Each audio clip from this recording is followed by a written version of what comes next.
Olá pessoal do primeiro ano, vamos aí dar início ao nosso capítulo 12, que vai trabalhar com a atmosfera. Lembrando que o capítulo 12 é o primeiro capítulo do nosso livro 4, certo? E com isso aí nós vamos dar início, ao nosso último capítulo desse bimestre, antes das nossas provas bimestrais, tá?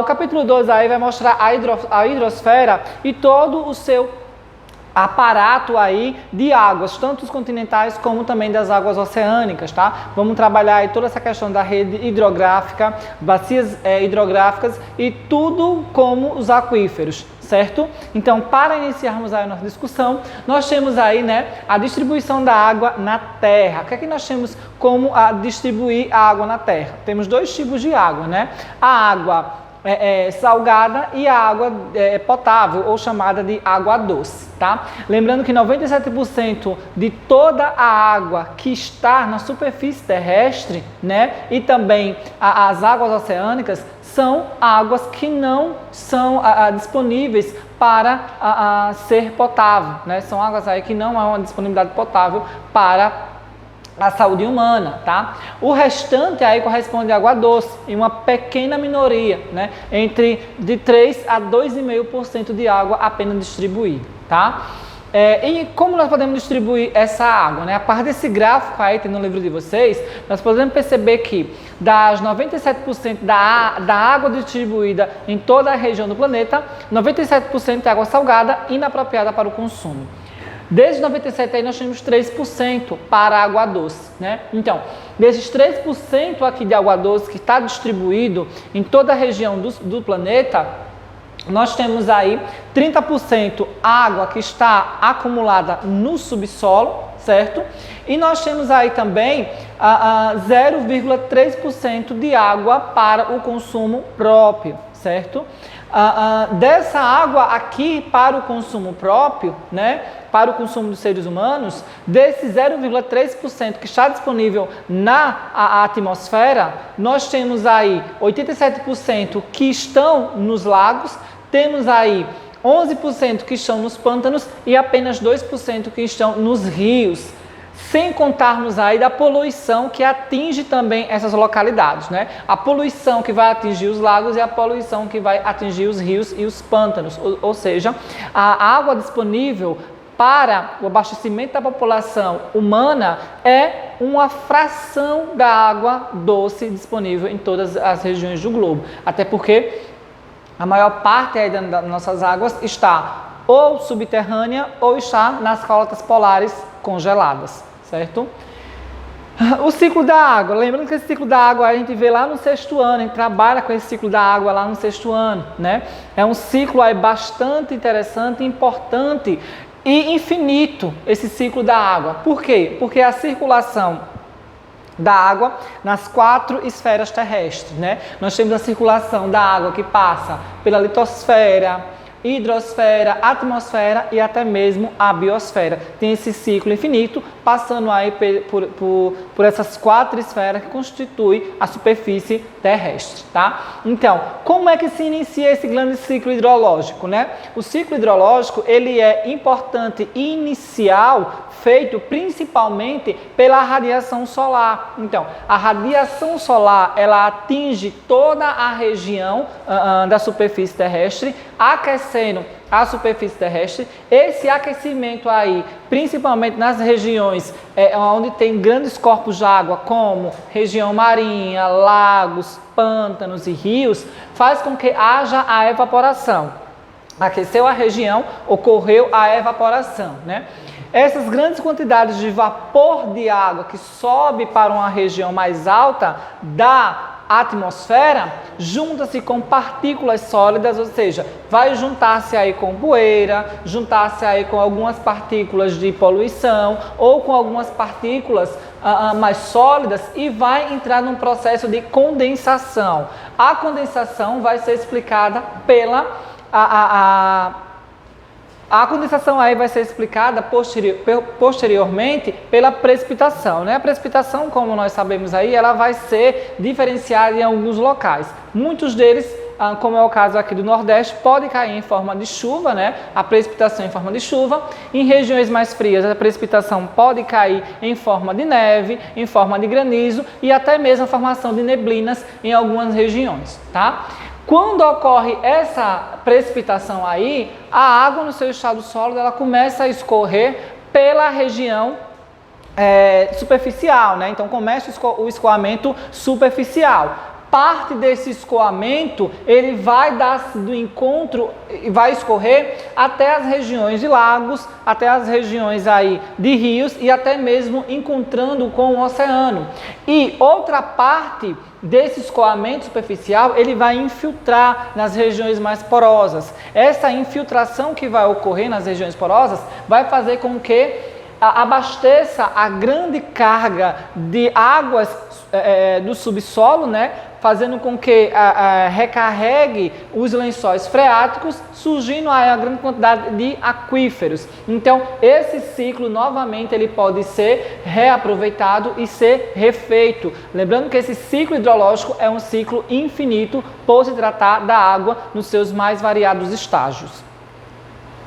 E as águas oceânicas, né? Vamos primeiro falar sobre as águas salgadas, águas oceânicas, águas essas aí que são de extrema importância também para a grande quantidade de vida, não só a vida marinha, né, em sua maior biodiversidade do planeta, mas também da vida humana.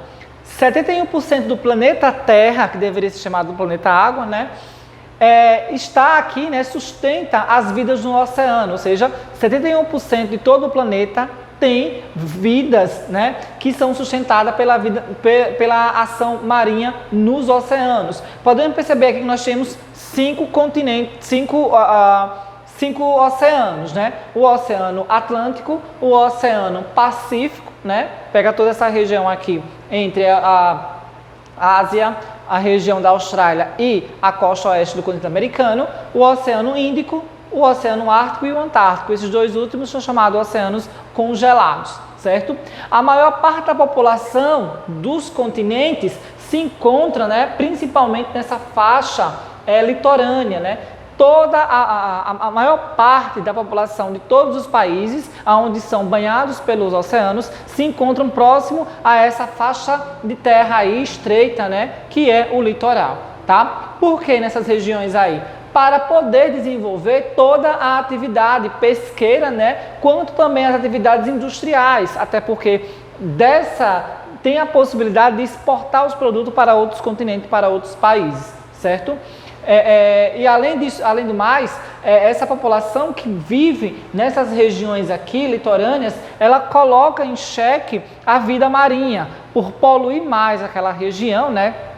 De forma de esgoto, que são jogados naquela região marinha, como a gente percebe muito em Maceió, isso, aquelas línguas poluidoras que vai para o oceano, né?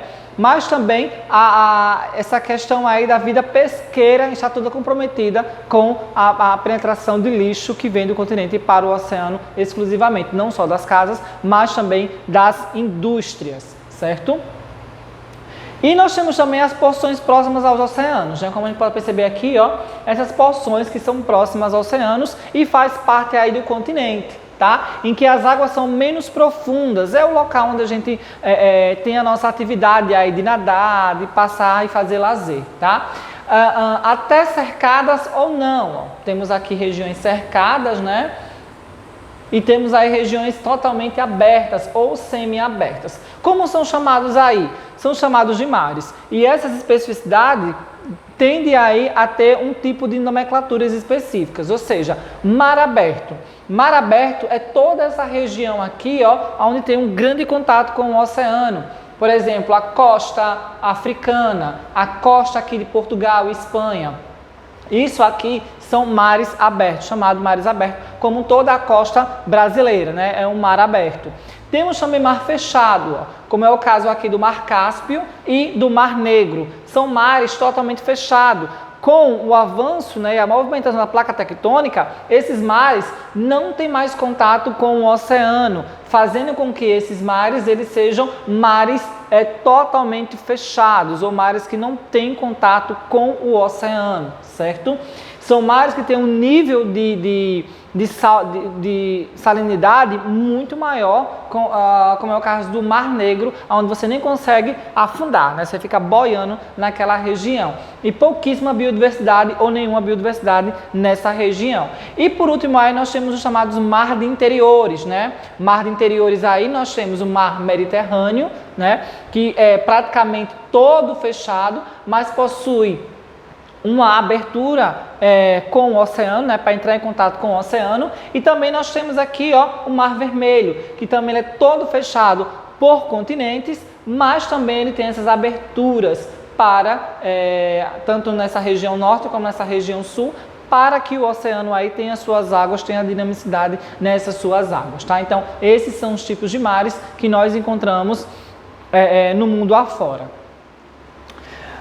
Se temos mares, né, estamos próximos ao continente, obviamente nós podemos perceber também a dinâmica das águas oceânicas, né? Essa dinâmica aí é muitas vezes feita pelas ondas e pelas marés. As ondas, né, é quando é o atrito do vento na água oceânica. Quanto mais há atrito do vento na água oceânica, maior será o volume que aquela onda fará, né? Mas também as ondas elas podem ser de origem de meteorito, origem aí de desmoronamento de encostas dentro do oceano, pode ocorrer através de choque de placa tectônica e até mesmo de erupção vulcânica. Esses são os tipos de ondas maiores que são chamadas de tsunamis, né? Tsunamis. As outras ondas, né, que a gente encontra na praia diariamente e momentaneamente é apenas o atrito do vento com a água. Quanto mais forte for o vento, maior será a onda. E também nós temos as marés, né? Maré baixa e a maré alta. Como ocorre isso, né? As marés elas vão ter como principal,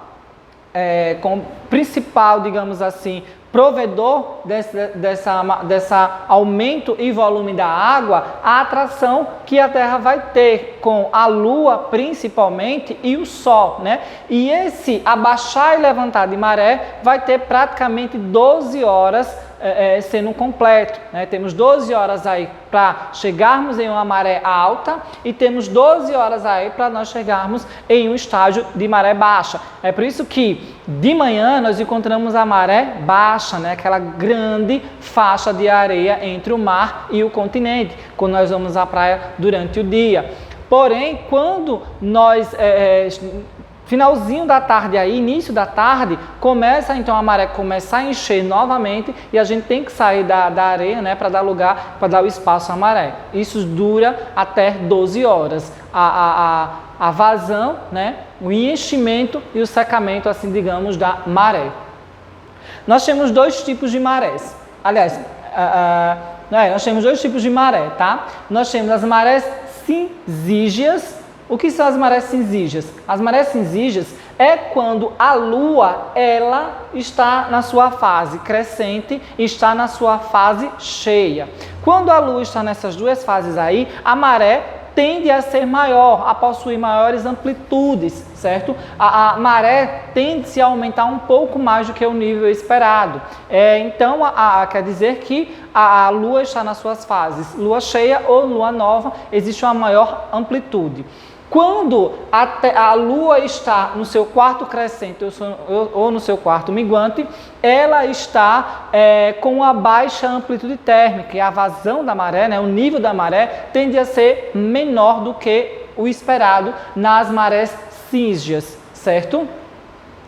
E as correntes marinhas, como nós já estudamos sobre elas aí, né, são grandes quantidades de rios que estão dentro do oceano, bem assim dizer, tá, entre aspas, rios, entre aspas, que estão dentro do oceano e eles percorrem, né, essa dinamicidade aqui em toda a região do continente, em todos os continentes, né.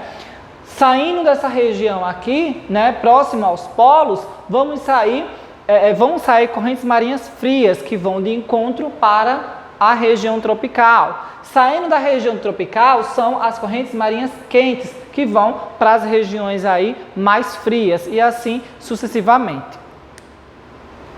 Águas continentais, né? Saímos um pouco aí da região do mar, saímos do oceano, vamos para dentro do continente. Aí dentro do continente nós encontramos as chamadas águas continentais. As águas continentais elas estão em dois estados. Está no estado líquido e está no estado sólido.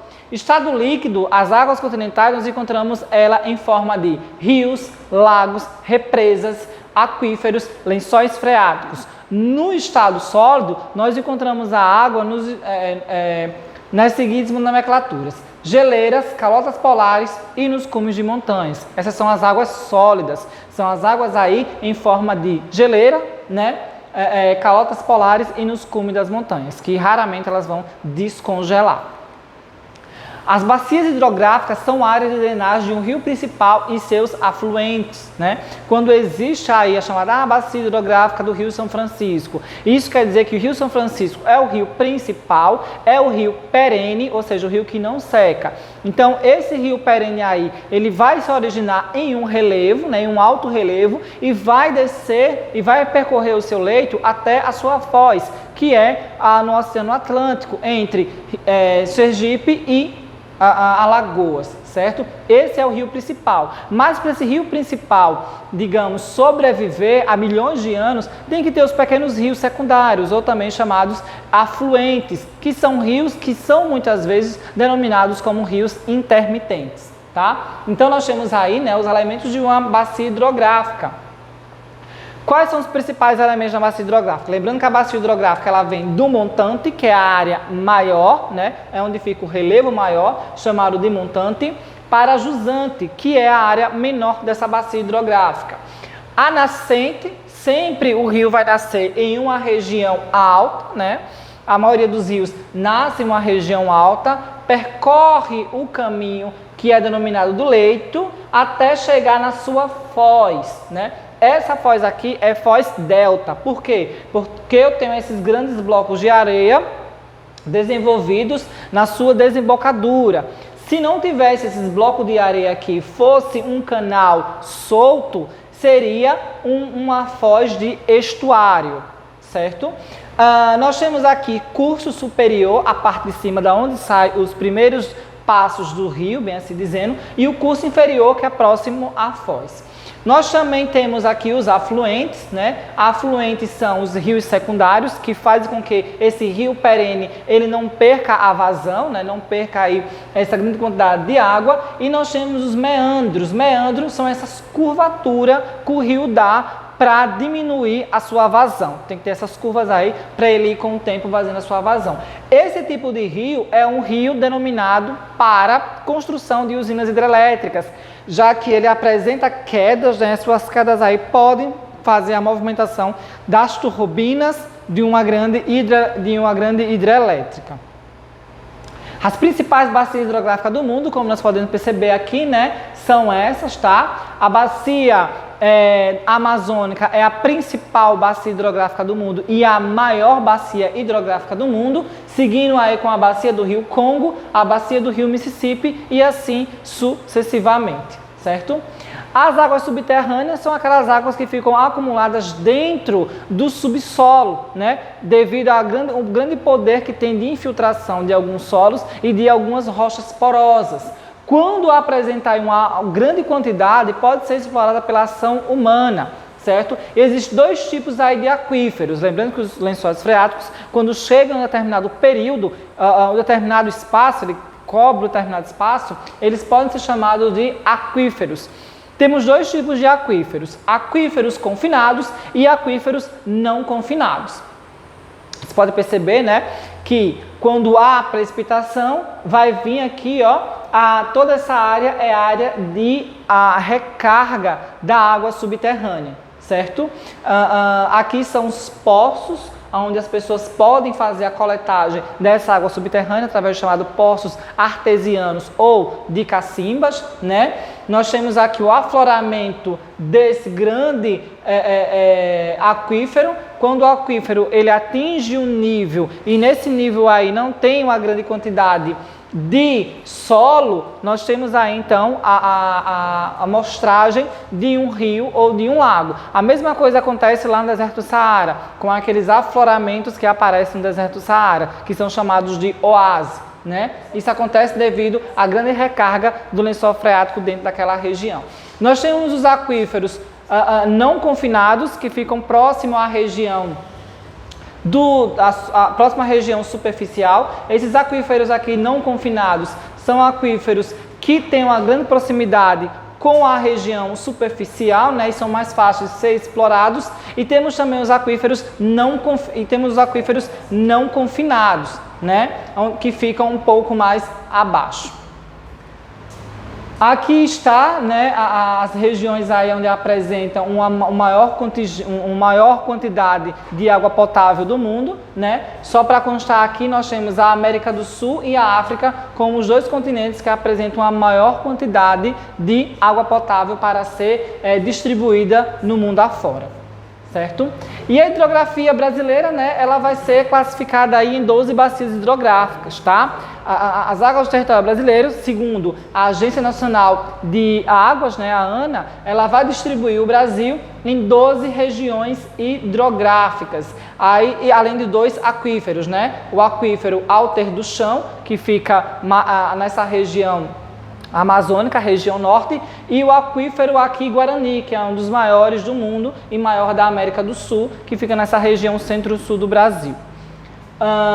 E vamos falar um pouco sobre a irregularidade na distribuição hídrica do território brasileiro, né? Nós sabemos aí que, como nós vimos naquele mapa, a distribuição do território brasileiro com relação à água potável é, de certa forma, irregular, né? Devido ao clima e às condições físicas, né, de relevo e vegetação que há no território brasileiro.